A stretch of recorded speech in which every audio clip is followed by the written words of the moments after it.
aurait une mitraillette, hein, engagée avec les soldats, mitrailler tout ça. Mais oui. Vous allez mitrailler quoi?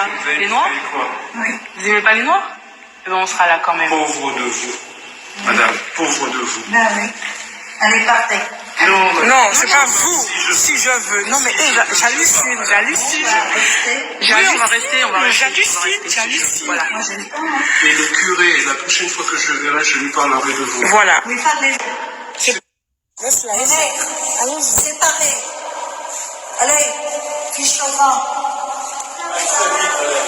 Oui, oui. Il sera là pendant des générations après vous-même. Tant mieux. Allez, va-t'en. Allez. Qu'est-ce que tu veux? Je vous regarde, j'ai des yeux. Comment? J'ai des yeux. Ah oui. Ben, regarde-moi bien. Parce que je vois le malin entre vous, le malin. Dans une église, je vois que vous insultez, vous crachez. Ça, c'est le diable qui est en vous, le diable. Vous avez le diable en vous. Tiens, encore une fois. Crache encore. Saloperie, va. Voilà. Ah, j'aurais une mitraillette, j'aurais une mitraillette. 10 ans de prison, ça me fait pas peur, hein. Ok. Vas-y, regarde là, elle me tape. Regarde là, elle veut me frapper. Qu'est-ce qui arrive aux gens?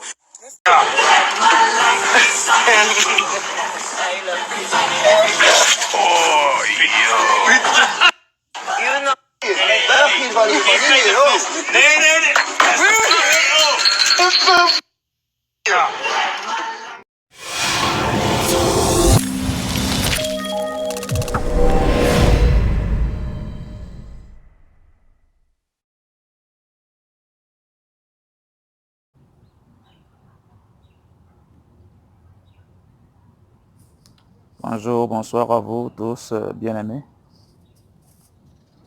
Je sais, ça fait bien très longtemps où je n'ai pas posté de vidéos.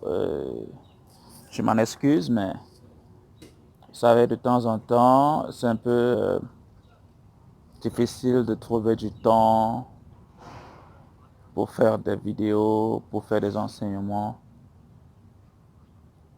Mais bon, bref. Nous voici de retour encore dans notre rubrique La vérité en 20 minutes. En réalité, je ne sais pas ce que je vais dire aujourd'hui, mais ça m'est juste venu comme ça. Derrière moi, vous voyez, je suis à l'école actuellement, à l'université, York University, ici à Toronto, au Canada. En faisant un devoir tout à l'heure, j'ai lu un article. En fait, il s'agissait d'un article qui était censé faire un résumé en disant si nous étions d'accord ou pas de ce qui était discuté. Le sujet parlait en fait de l'esclavage. Le sujet parlait de comment est-ce que les propriétaires d'esclaves, n'est-ce pas, ont développé des systèmes de comptabilité, des systèmes de management, des systèmes de stockage et de gestion des esclaves. J'ai trouvé ça très intéressant. Pourquoi? Parce que le sujet que je suis en train de prendre actuellement, c'est un sujet qui parle de la gestion d'entreprise. Et ce que j'ai lu dans cet article, en fait, c'est que tout ce que nous voyons aujourd'hui comme entreprise, comme manufacture, comme import, export, système bancaire, système ferroviaire, système maritime,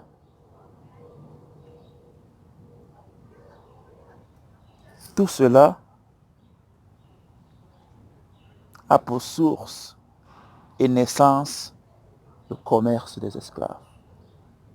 Parce que imaginez-vous, quelqu'un qui quitte d'un continent à un autre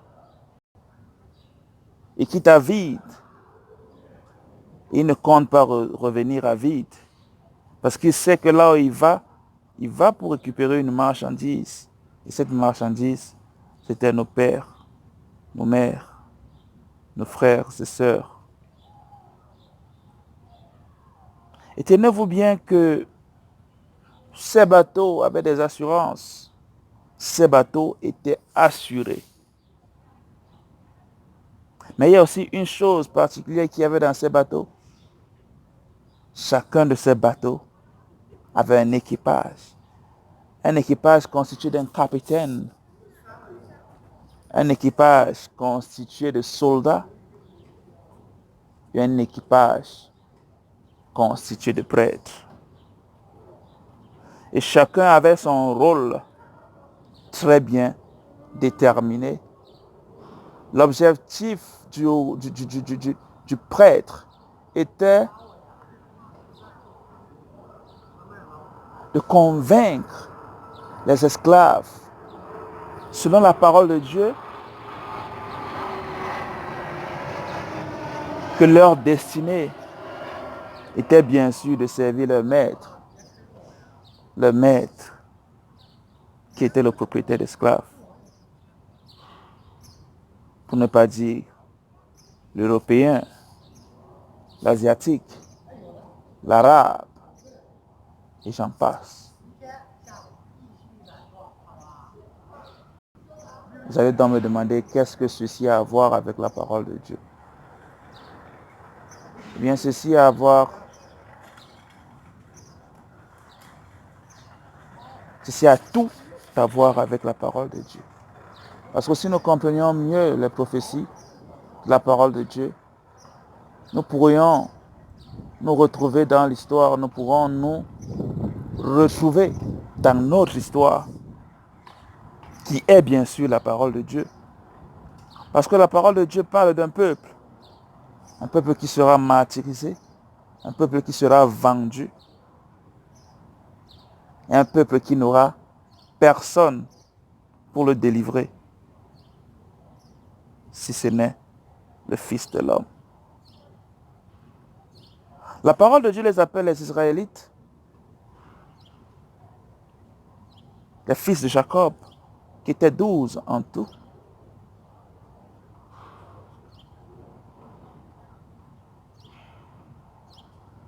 En lisant la parole de Dieu, je me pose toujours la question, mais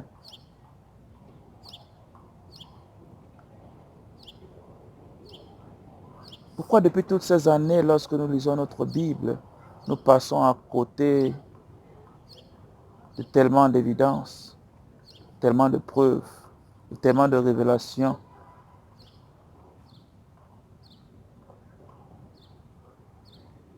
Parce que si nous savions que la parole de Dieu est notre histoire, nous saurons que il n'y a rien de nouveau sous le soleil.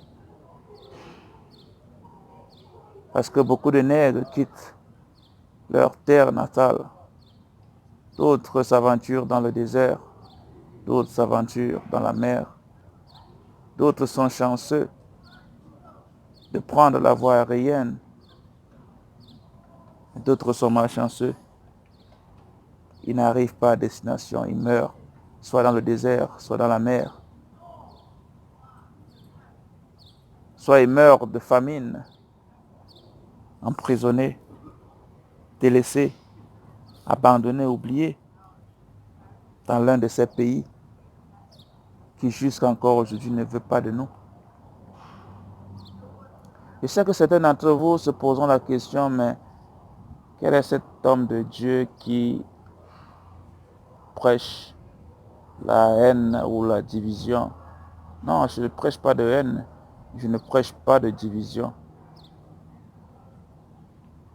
Parce que si nous remontons l'histoire, le nègre n'est pas reconnu pour être celui-là qui sème la haine dans les quatre coins du monde. Le nègre n'est pas celui-là qui est reconnu pour semer la guerre, la division dans les quatre coins du monde. Au contraire, il est celui-là qui veut être comme tout le monde, il veut ressembler à tout le monde, il veut être accepté de tout le monde. Mais la vérité est que c'est toujours le contraire qu'il reçoit. Il reste le plus rejeté de tout le monde, il reste le plus haï de tout le monde, il reste le plus détesté de tout le monde. Et il reste considéré comme étant le plus pauvre de tout le monde. Et pourtant, c'est lui qui est l'architecte, le constructeur, le planisseur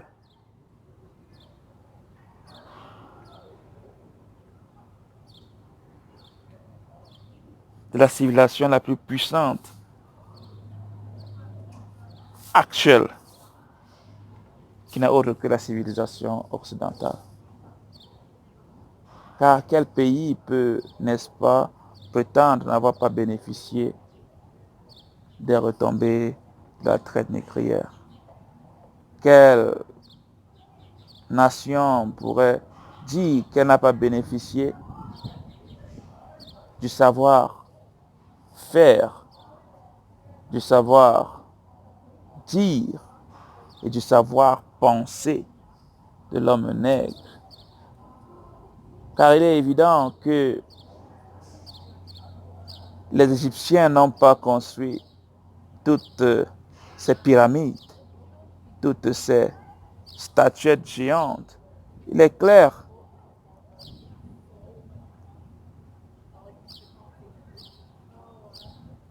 que toutes les inventions modernes que nous avons, à savoir Internet, les véhicules, le téléphone, transfusion sanguine, l'arme à feu, et j'en passe. Bien aimé, il y a tellement de choses que nous avons à découvrir sur nous-mêmes qu'il prendrait plus d'une vie de tout comprendre. Mais j'aimerais juste que vous allez avec moi dans les Écritures pour, n'est-ce pas, élucider un mystère que jusqu'aujourd'hui le monde s'interroge, à savoir comment est-ce possible qu'une nation aussi puissante, qu'une nation aussi savante, qu'une nation aussi résistante que nous soit encore au plus bas de l'échelle, soit encore à commander l'asile, soit encore à supplier le monde entier de lui donner la place qu'il mérite. Je suis dans le livre de Deutéronome, chapitre 28. Je vais lire du verset 1. Voici ce que l'Éternel avait promis à son peuple, de ce qu'il leur accordera, de ce qu'il leur donnera au cas où il mettrait à cœur de marcher selon ses préceptes, selon ses commandements, selon ses voies. Voici ce qu'il dit. Deutéronome chapitre 28, verset 1. Si tu obéis à la voix de l'Éternel, ton Dieu, en observant et en mettant en pratique tous ces commandements que je te prescris aujourd'hui, l'Éternel, ton Dieu, te donnera la supériorité sur toutes les nations de la terre. Si tu obéis à la voix de l'Éternel, ton Dieu, en observant et en mettant en pratique tous ces commandements qu'il te prescrit aujourd'hui, il te donnera la supériorité sur toutes les nations. Mais que se passera-t-il si c'est l'inverse qui se produit? Verset 15, il dit ceci. Mais si tu n'obéis point à la voix de l'Éternel ton Dieu, si tu n'obéis, si tu n'observes pas et ne mets pas en pratique tous ces commandements et toutes ces lois que je te prescris aujourd'hui, voici toutes les malédictions qui viendront sur toi et qui seront ton partage. Donc il y a deux volets. Si tu obéis, tu auras la supériorité sur toutes les nations. Et si tu désobéis, cette supériorité deviendra infériorité sur toutes les nations. Il ajoute,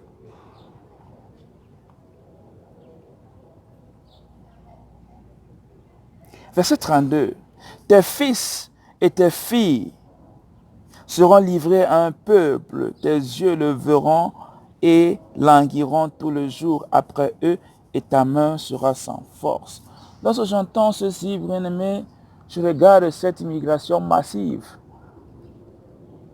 de nos frères et sœurs qui cherchent une vie meilleure, un espoir de faire mieux, non seulement pour eux, mais aussi pour tous ceux-là qui comptent sur eux.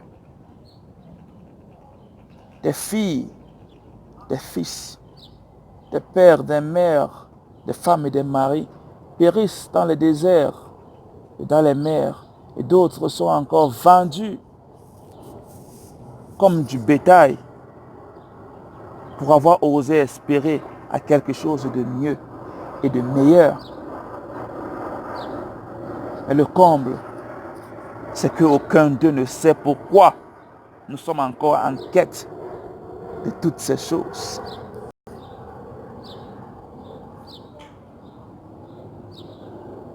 L'Éternel ajoute encore au verset 33, il dit, un peuple que tu n'auras point connu mangera le fruit de ton sol et de tout le produit de ton travail, et tu seras tous les jours opprimé et écrasé. Un peuple que tu n'auras pas connu mangera tous les jours le fruit de ton sol et le produit de ton travail, et tu seras tous les jours opprimé et écrasé.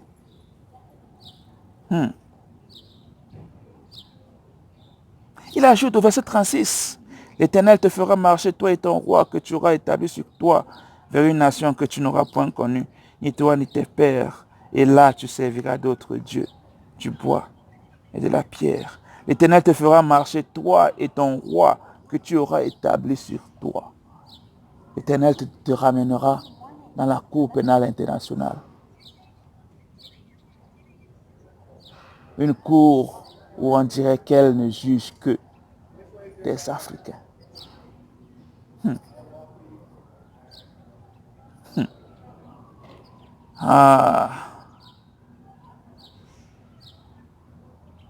Verset 38. Tu transporteras sur ton champ beaucoup de semences et tu feras une faible récolte, car les sauterelles dévoreront. Tu engendreras des fils et des filles et ils ne seront pas à toi, car ils iront en captivité.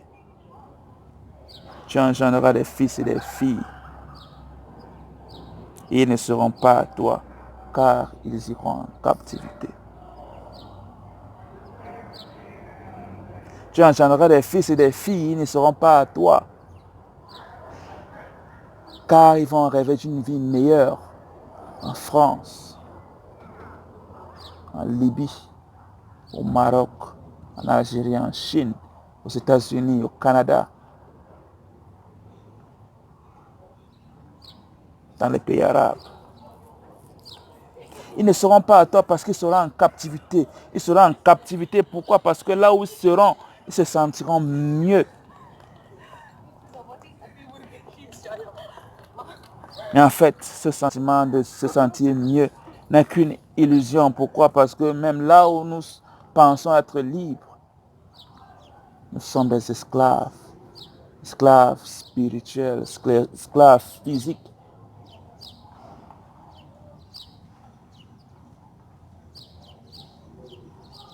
Car beaucoup sont nombreux d'entre eux qui veulent retourner chez eux, mais n'en trouvent ni la force ni les moyens de le faire. Parce que le plus tu travailles, le plus tu donnes. Le plus tu donnes, il est clair que le plus tu t'appauvris. Pas pour dire que donner est une mauvaise chose, mais tout a été réglé de sorte que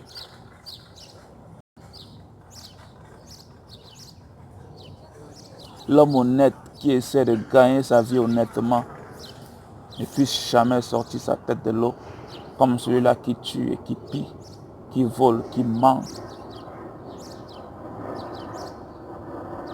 qui assassine.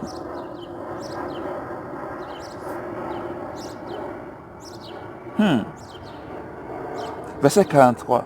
L'étranger qui sera au milieu de toi s'élèvera toujours plus haut au-dessus de toi, et toi tu descendras toujours plus bas. Il te prêtera et tu ne lui prêteras pas. Il sera la tête et tu seras la queue.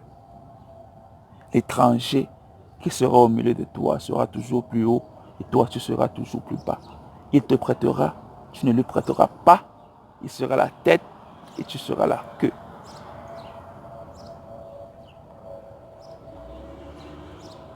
Qui dirige l'électricité dans ton pays? Les Américains. Qui dirige l'eau dans ton pays? Les Français. Qui est-ce qui a goudronné ton pays? Les Chinois. Qui est-ce qui fabrique tes avions? Les Américains. Qui est-ce qui fabrique ta monnaie?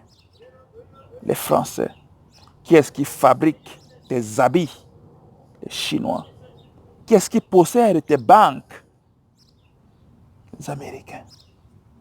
Mais finalement, qu'est-ce que tu possèdes?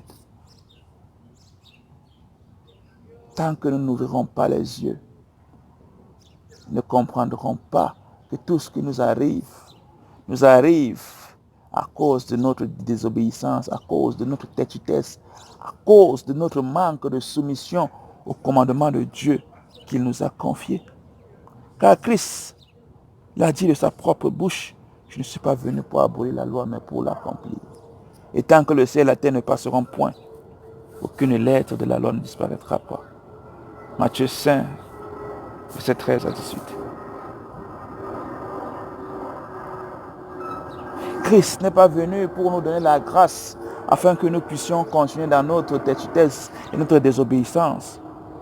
Mais c'est pour que nous nous souvenons de ce que l'Éternel nous a donné depuis le départ, que nous faisons de notre mieux, de le faire, de le mettre en pratique comme Christ lui-même l'a fait.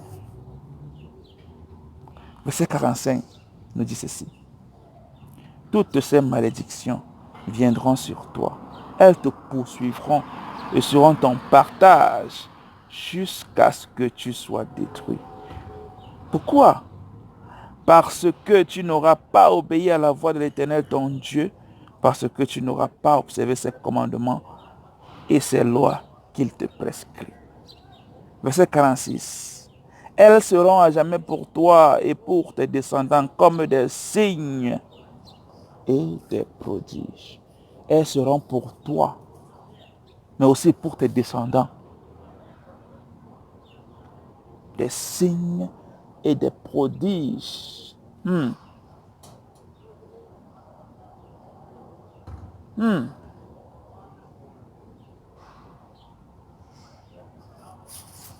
voulez savoir ce qu'est un signe, bien-aimé? Vous voyez sur mon habit, ce signe, lorsqu'on voit ce signe, on sait déjà que ça c'est un t-shirt polo. Bien. Lorsqu'on voit dans ces malédictions attaquer une catégorie de personnes,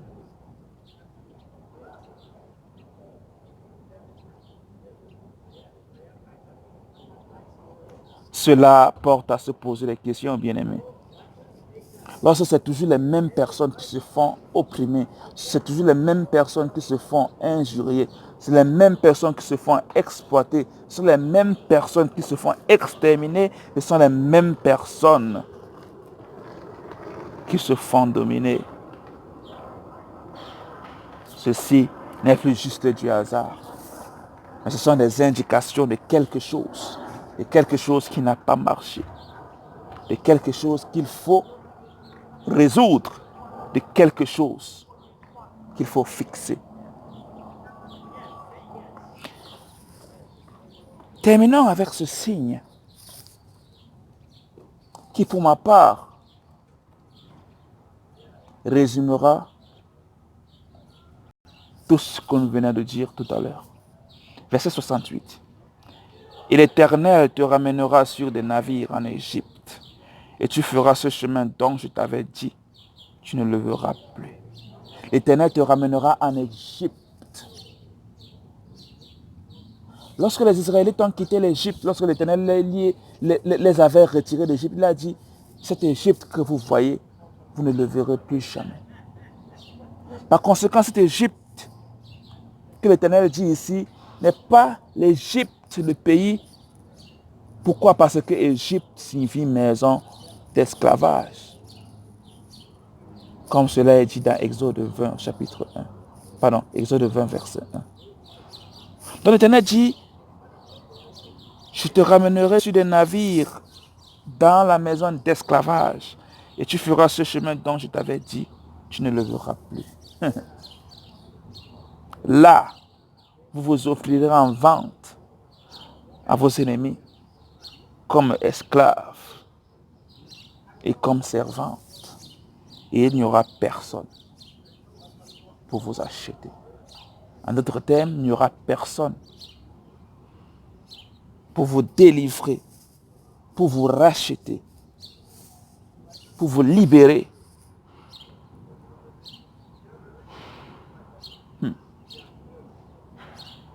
L'Éternel vous ramènera sur des navires en esclavage. Et là, vous vous vendrez à vos ennemis comme esclaves et comme servants. Il n'y aura personne pour vous délivrer. Aucun homme ne nous délivrera de cette captivité dans laquelle nous sommes, si ce n'est Jésus-Christ de Nazareth, de son vrai nom Yeshaya Mashiach.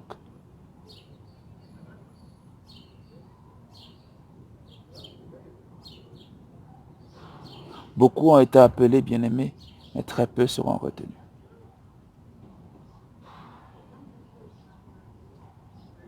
Christ a décrit le royaume des cieux comme étant une perle que quelqu'un a trouvée dans un champ. Il est allé, il a vendu tout ce qu'il possédait pour s'acquérir ce champ. Parce qu'il savait que rien qu'avec cette perle, il pouvait se racheter tout ce qu'il a vendu. Et plus. La parole de Dieu dit également, cherchez avant tout le royaume des cieux. Et tout le reste vous sera donné par-dessus tout. Tout le reste, c'est l'argent, la paix, la joie, la prospérité, l'amour, le mariage, le travail, le succès. Toutes ces choses que nous mourrons après, que nous courons après sans succès. Pourquoi? Parce que nos yeux sont focalisés sur le gain, le matériel.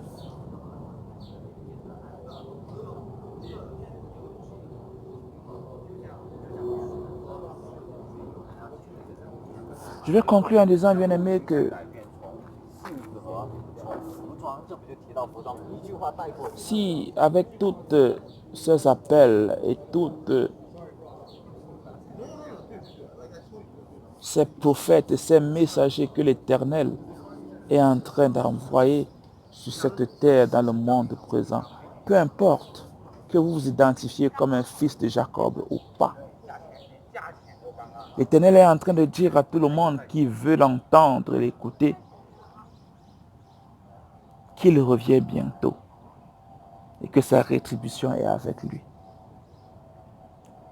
Il n'a pas donné ses commandements pour qu'on les mette sous l'oreiller et qu'on marche selon notre propre cœur et nos désirs malsains.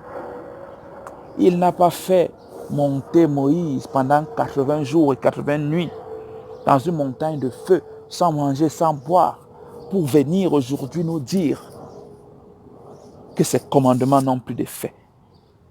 Non.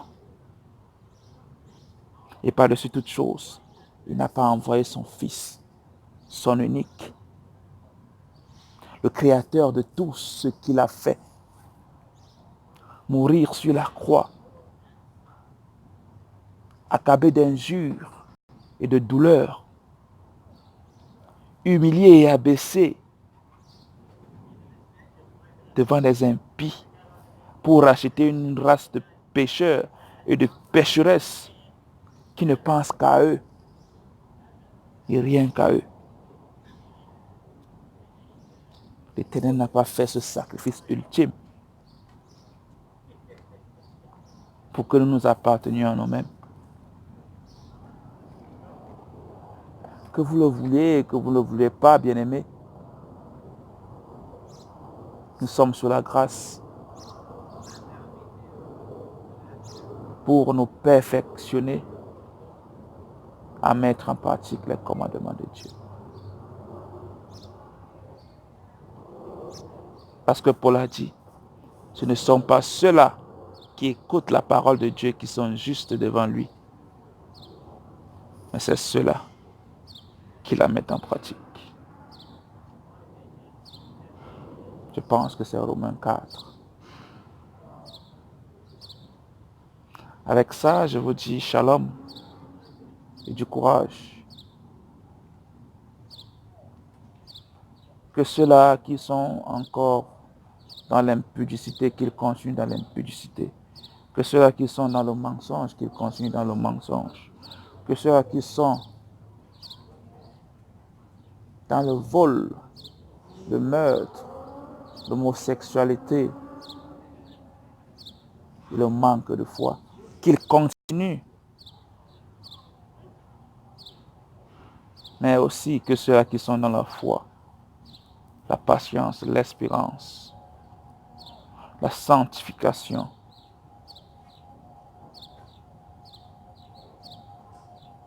je leur dis du courage et qu'ils continuent aussi. Car le moment approche où chacun recevra selon ses œuvres. Ceci était la vérité en 20 minutes. Ne gardez pas ce message pour vous seul. Partagez-le aussi autour de vous. Shalom.